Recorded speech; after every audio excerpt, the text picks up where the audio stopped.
everybody, I'm Maritza Barone, and this is the Things You Can't Unhear podcast. Has there ever been a moment in your life where you heard or read or were told something that you simply could not unhear? Something that caused you to make positive changes so that you could become the best version of yourself?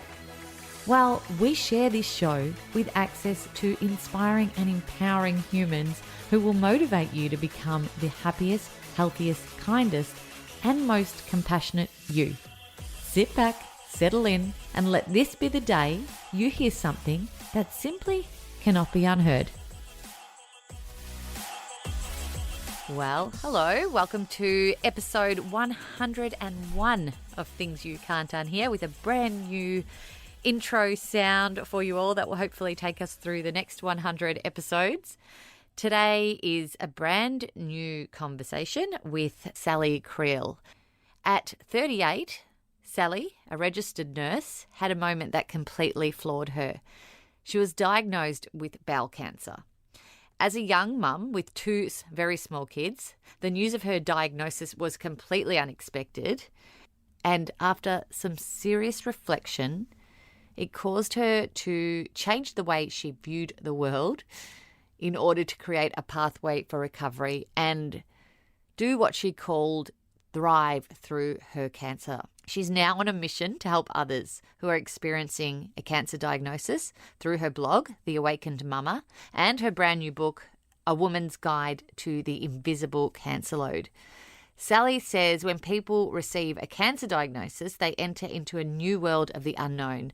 And this book and the blog are a way for her to help give back and allow others to more easily navigate this new world that they have found themselves living in.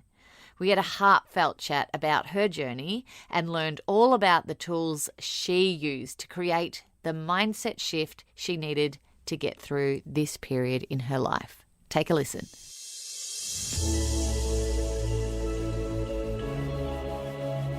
So welcome, Sally, to Things You Can't Unhear. Thank you very much for being here. And I'm so excited because you're actually physically in front of me. And this is probably the first time I've done this on the podcast for such a long time. Thank you so much for having me. And what a treat face to face. Absolutely. Yeah, it's definitely a treat these days, which sounds so crazy, but it's just the way that things are. Now, we are on the Sunshine Coast. I don't know if all my listeners are aware, but I recently moved to the Sunshine Coast about 4 or 5 weeks ago, just after Christmas, and I'm loving it, and I'm exploring finding amazing human beings here who have been through their own journeys and are helping other people learn along the way. And Sally, you're definitely one of those people. You have a fascinating story. You've turned your pain into your purpose. Can you tell us a little bit about who you are at the essence and what inspired you to help other people in your journey? So I'm another Sunny Coast local. I've been on the Sunshine Coast for about 11 years now, which seemed like a really long time actually. Where were you before that? Before that, I was living in the UK for about 6 years, but I grew up in Brisbane. My story, I guess, began about 3 years ago, a little over 3 years ago now, when I had been working as a registered nurse for about 18 years at the time. And I had a little bit of abdominal pain, a little bit of cramping that just wasn't going away. It had been there for about 4 weeks.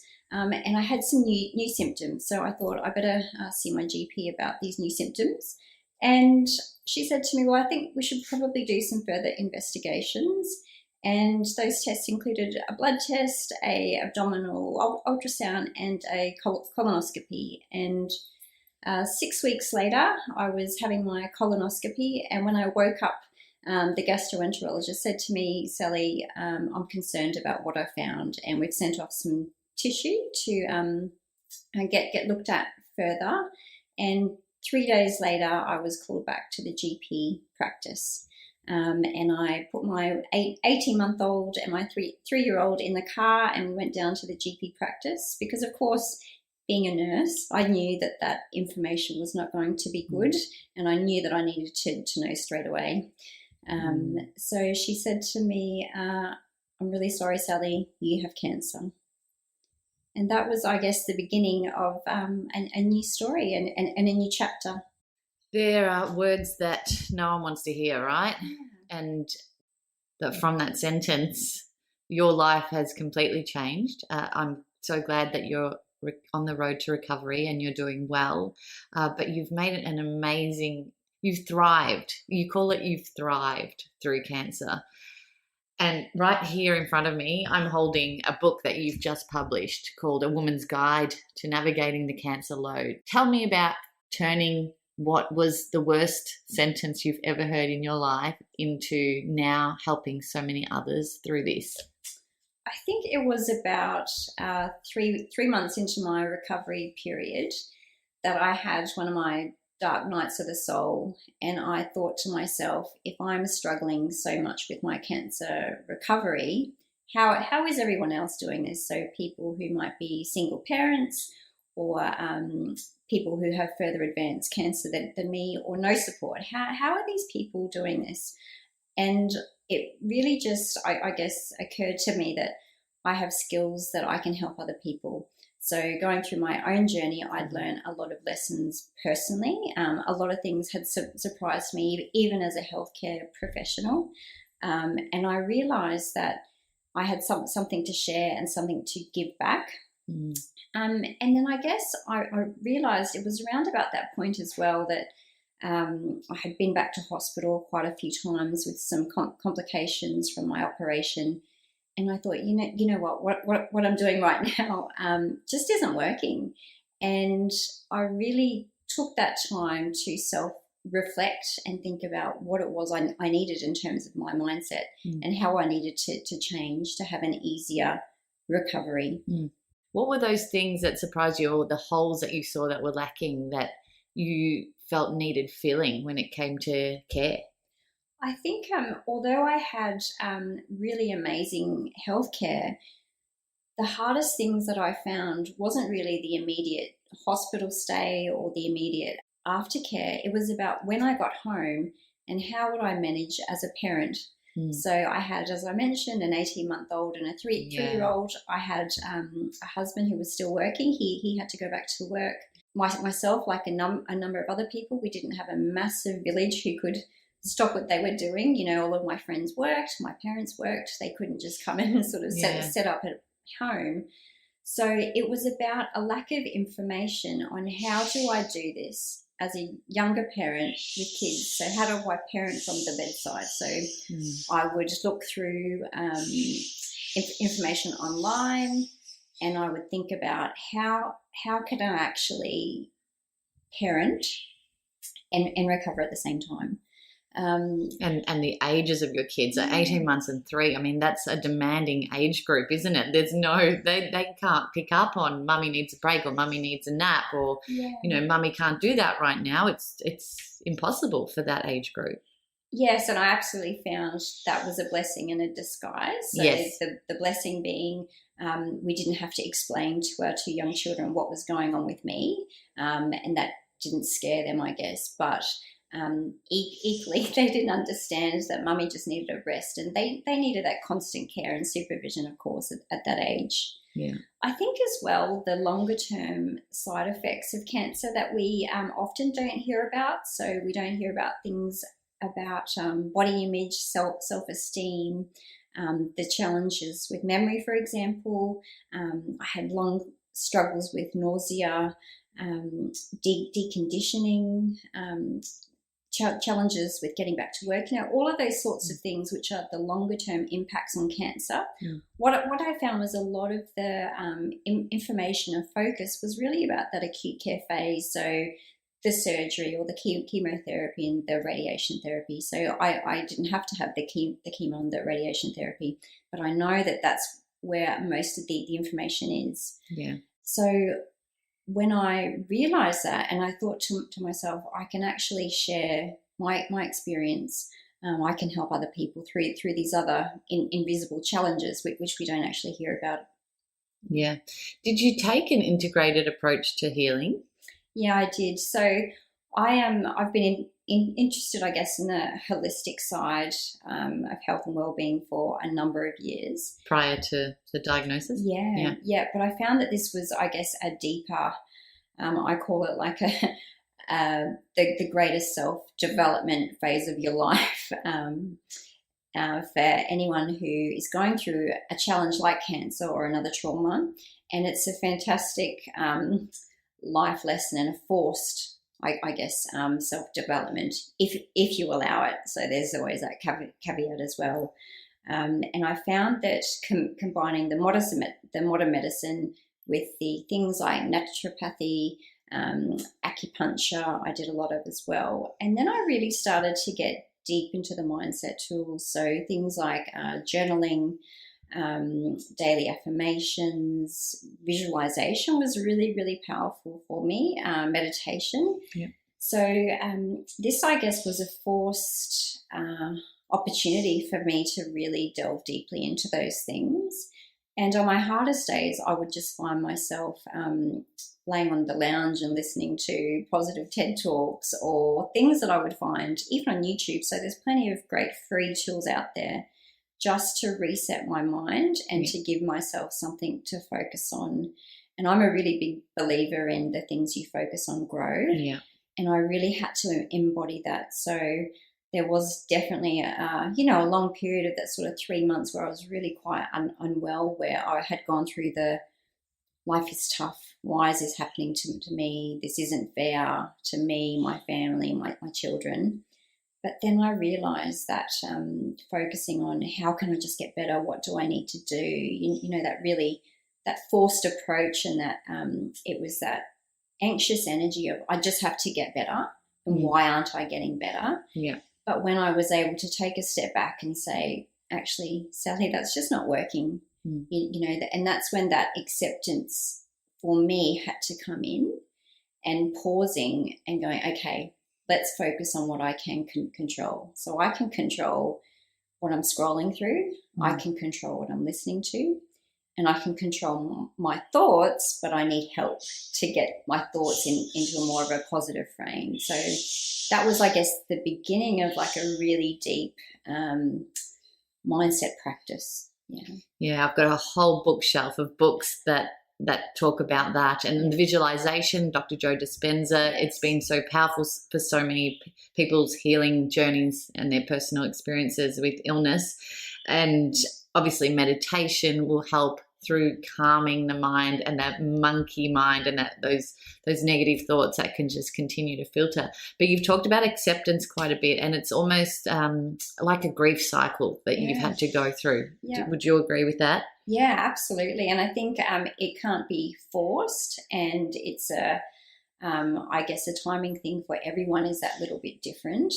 But what I realized was that me being angry or poor me or why am I stuck here, or the I guess getting bogged down in the grief of that worry-free life, because once you are someone who has had a threat to your life or your mortality, it makes it more real, of course. So if I had become stuck there, then I wouldn't be able to get onto that next phase and move through that, which was focusing on the life that I now wanted to live. So that was a really important phase, and I couldn't be have a period of acceptance and still be upset and angry. So I had to move through that upset, angry phase and let go of that part of me.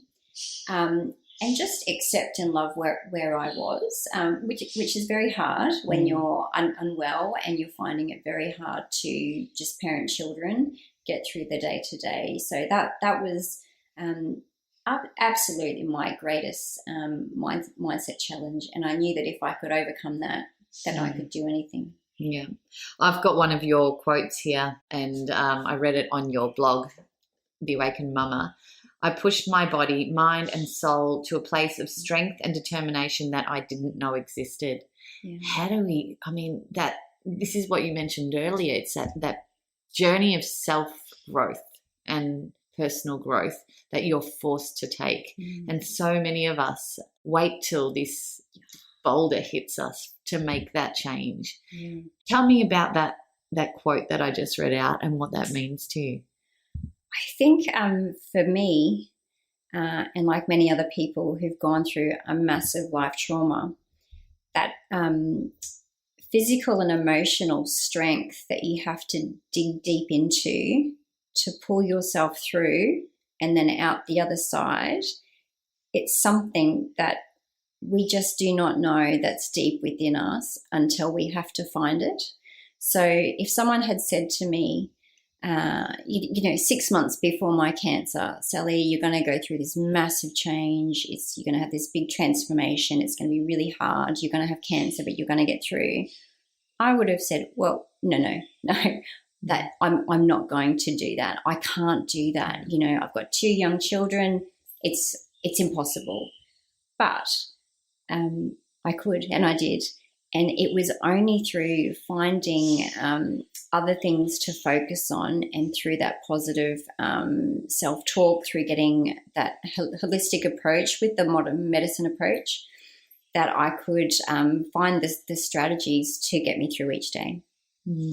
So fascinating. I mean, do you think being a nurse helped you in any way on this journey? Do you think that knowledge that you had, I mean, it may have been a detriment too, because you might have seen things that replayed in your head, but do you think it helped? Yeah, I think it definitely really helped, as you've just mentioned. Things the possible challenges, I guess, with that were when you hear the word cancer, immediately I could recall, and this is what our mind does, we sort of recall a particular word or a phrase, and then our mind takes us back to other scenarios in our life. So I could recall immediately other younger people that I'd looked after who didn't have a good outcome. And although my common sense mind said, well, there's a good treatment pathway with bowel cancer,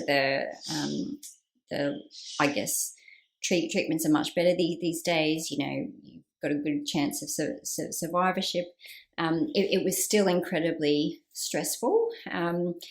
And I guess the great things about being a nurse was that I could understand the healthcare system in a lot more detail. I could advocate for myself if I was going off track with my recovery.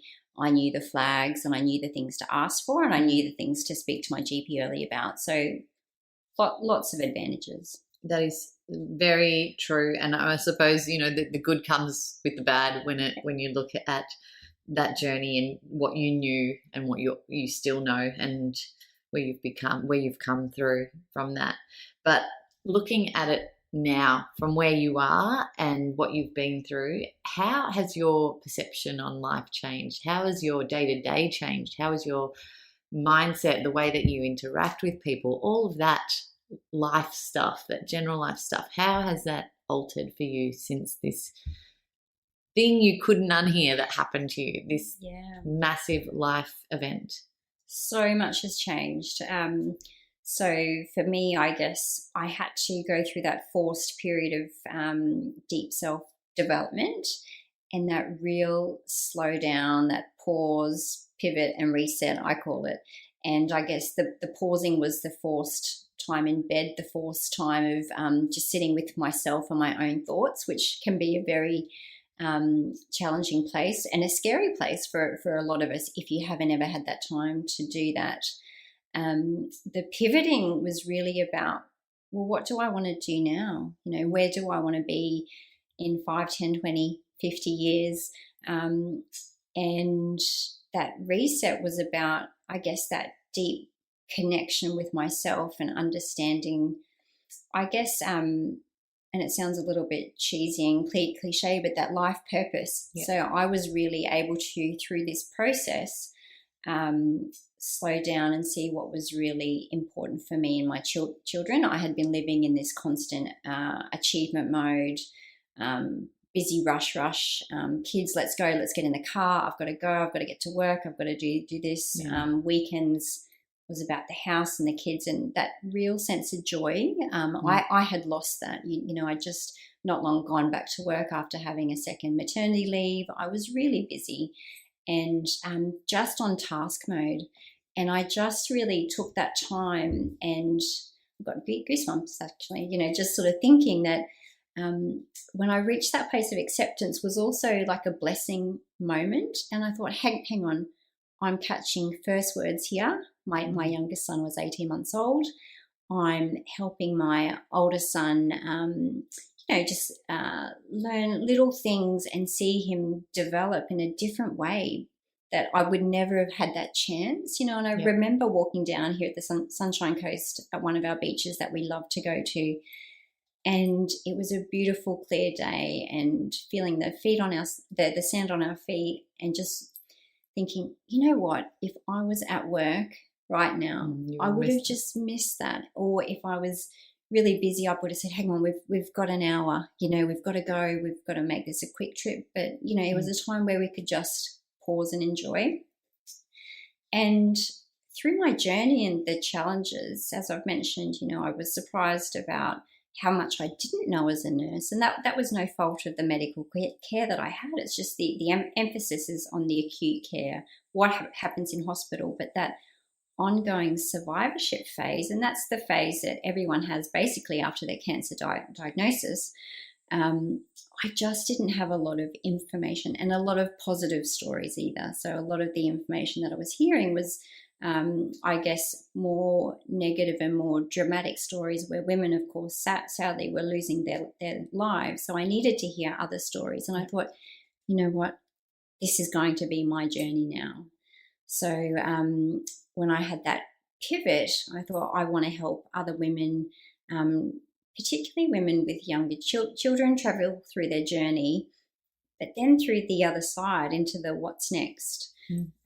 So that was sort of, I guess, a massive turning point for me, and something that I held on to, which was, I guess, again, that visualization, seeing myself in the future.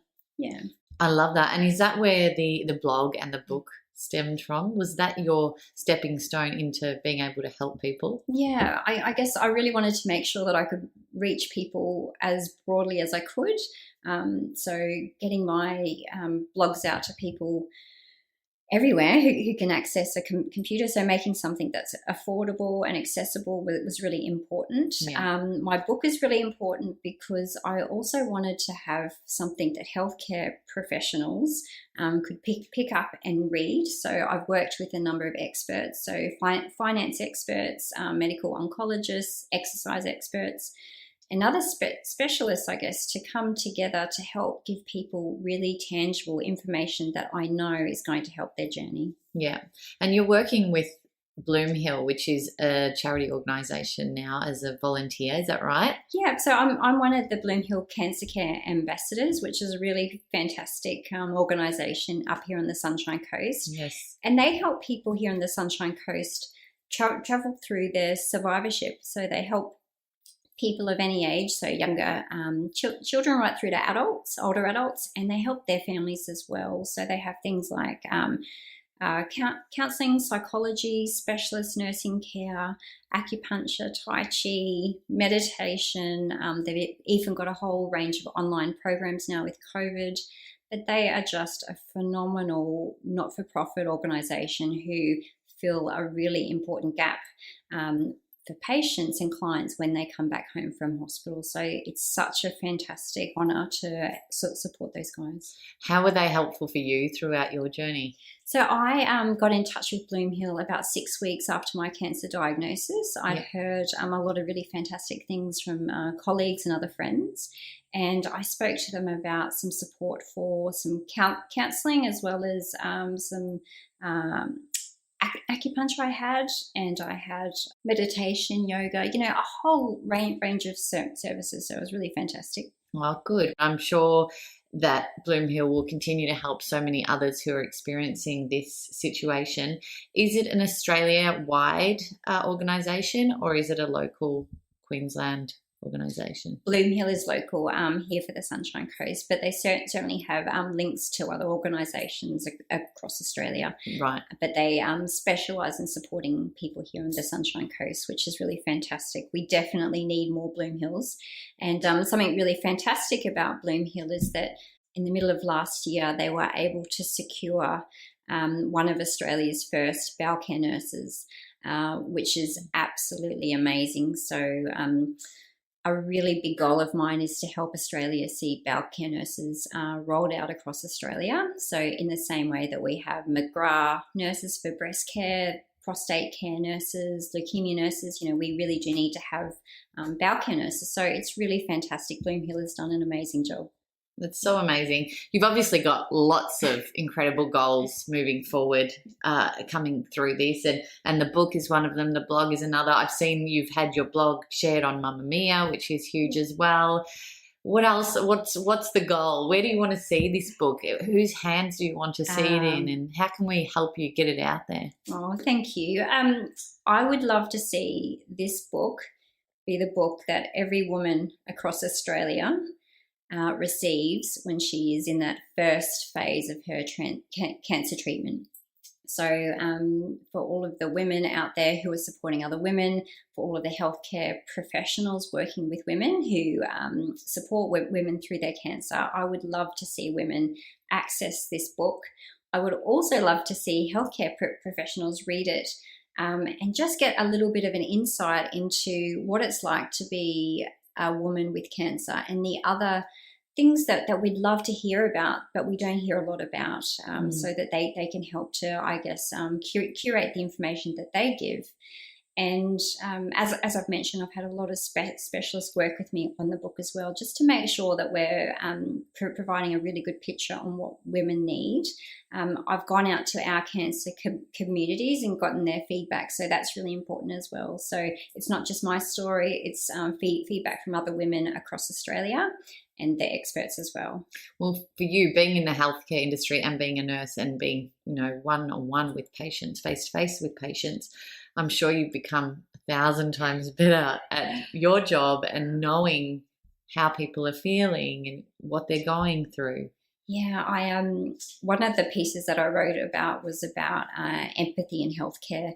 And although I never want anyone else to go through the same training that I've had in this way, it certainly gives me an amazing insight on what it's like to be sitting on the other side of the consulting table or being on the other side of the bed, I call it. So that vulnerability and just that the power difference that we feel as a patient, and what it's like to just feel that you're at the mercy of your health. That's a very challenging place to be in. So I've got a whole new understanding of what it's like to be a patient, which I'm really grateful for.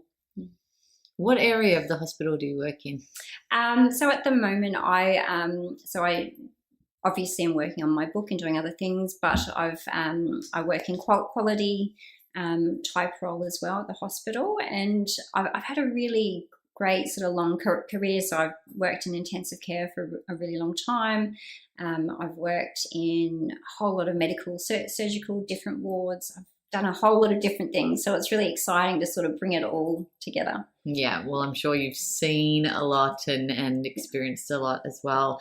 Were there any, we always talk about on this podcast, things that we've learnt or something that we've read or something that you saw or something that really triggered you into a pathway of growth, and obviously your experience was one of them. But was there a book or a mentor or something that you saw or read or heard that really stood out for you that you remembered? I'm reading Wayne Dwyer's book at the moment, and there's so many things about our thoughts creating our reality, so that always sticks out to me. But was there anything that comes to mind now that you remember that really helped you?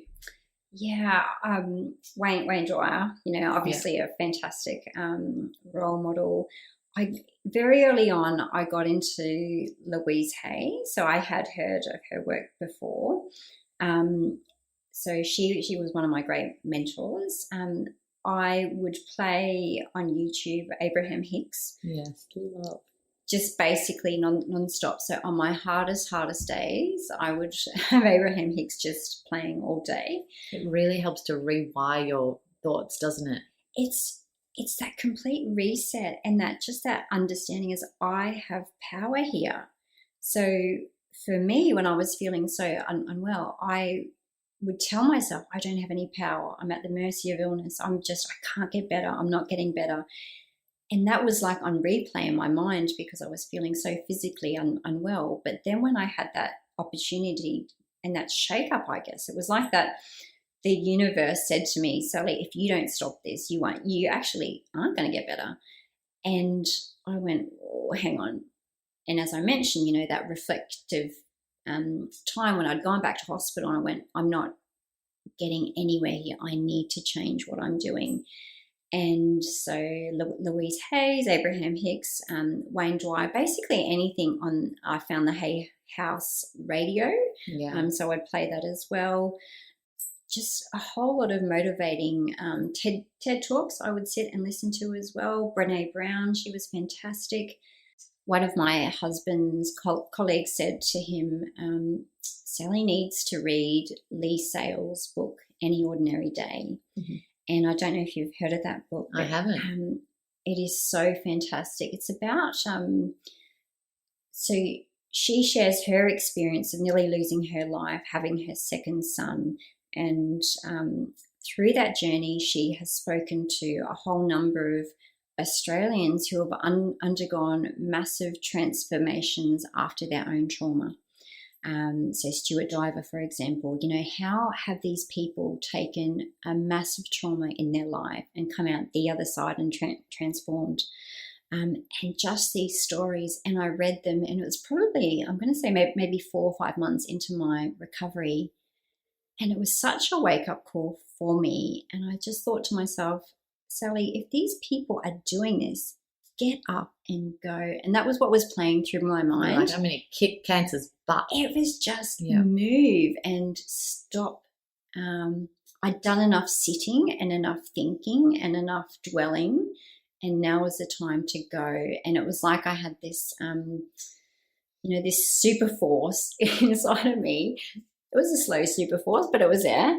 That was just saying, go, go, go. Stop sitting and move. And it was fantastic. And yeah, it was just one of those eye-opening moments. And I recommend that book every single time to people who are going through a massive trauma, because it appeals to everyone, no matter what they align with, whether they align with science, spirituality.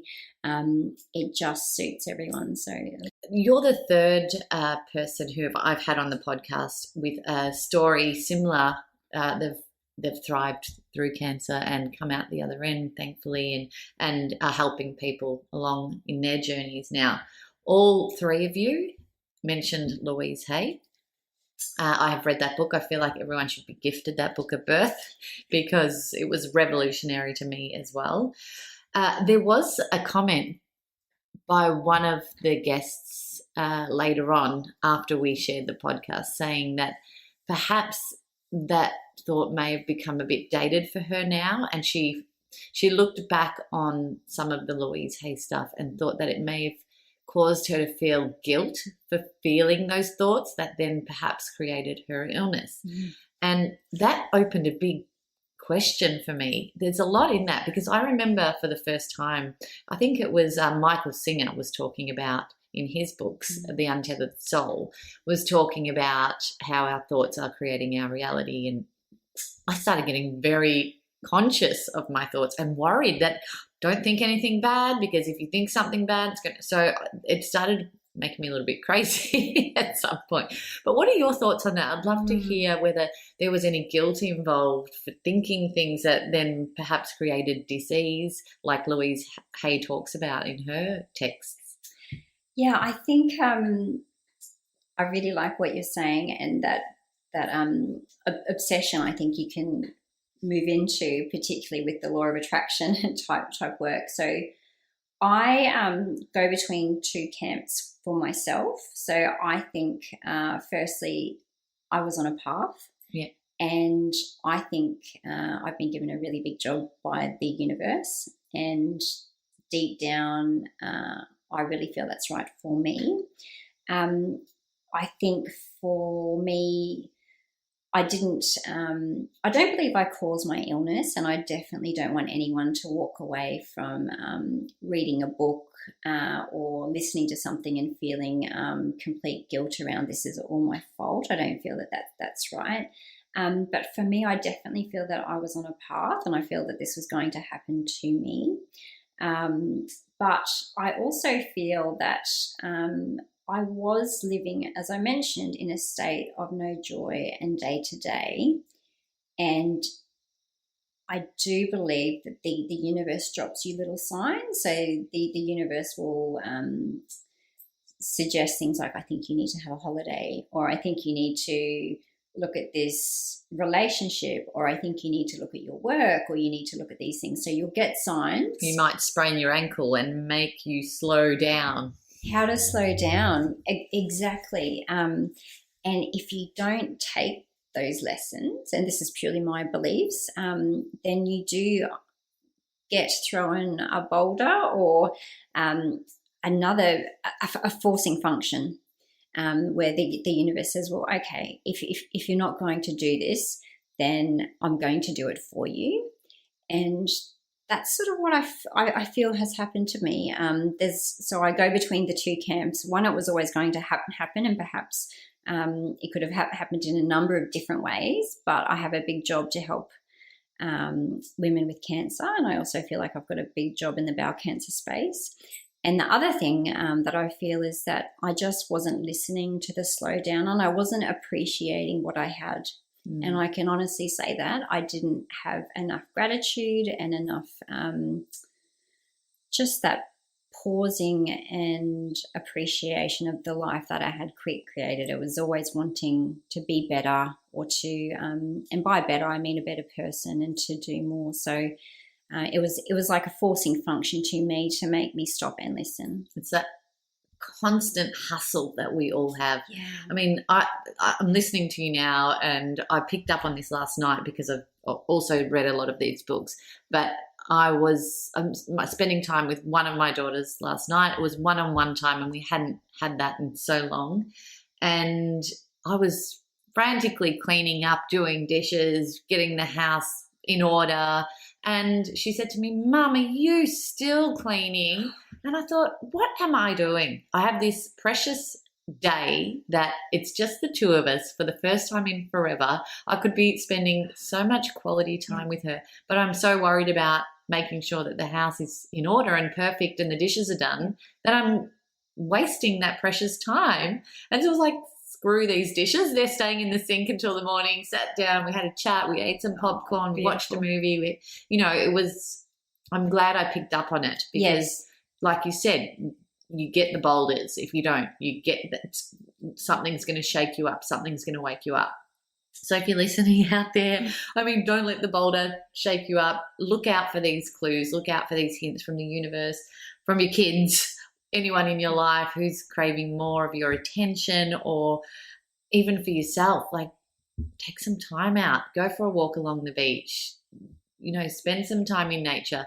Express gratitude. Journal your thoughts. It can be it's like you said, it all sounds so cliche, but it's bloody powerful stuff. Yeah, absolutely. And one of my biggest mantras that I took away was, this is all temporary. And I think if we started our day with gratitude and an appreciation of where we are, but also this is all temporary, helps us to shake it off, because shaking off the small stuff before it becomes big stuff, reflecting on what we have, where we want to be, and getting rid of the hustle, like you said, and getting rid of the working hard, is something that we need to do to be successful. All of those old things that are sort of holding us back from happiness and enjoying our life is really important. Yeah. I love it. So much to think about. Yeah. So much to think about, Sally. And I've loved this conversation. We could continue talking about all the books that we've read for a long time and all the learnings that we've received. But I'm so grateful for your time and for what you're doing. I'm sure so many others are grateful for what you're doing as well to help them. We will share links to your blog, The Awakened Mumma, and, of course, links to your book should anyone want to read it. And I just wanted to ask the last question. You've called it The Awakened Mumma. What does being awakened mean to you? Oh, what a good question. Awakened means not living with your eyes closed. It means being awake to your soul. It means nurturing yourself, and seeing the things perhaps that you don't see if you were stuck in the daily grime and the busyness. So just that appreciation, the understanding of there's more to our reality than what we see on the surface. It also really aligns with what I like to talk about in terms of listening to your body when it whispers before it screams. And that's a really important concept to take away for anyone, to listen to what their body is actually saying in terms of their health. It's about a new way of seeing life through the eyes of gratitude. Love it. Love it so much. Thank you again for your time. It's been brilliant, and we're wishing you all the best in your journey moving forward. Thank you so much for having me. Thanks for listening to the show. What did you think? And what did you feel? Let us know by leaving me a message on the Things You Can't Unhear Instagram community page. And if you can, give us some ratings love on your favourite listening platform.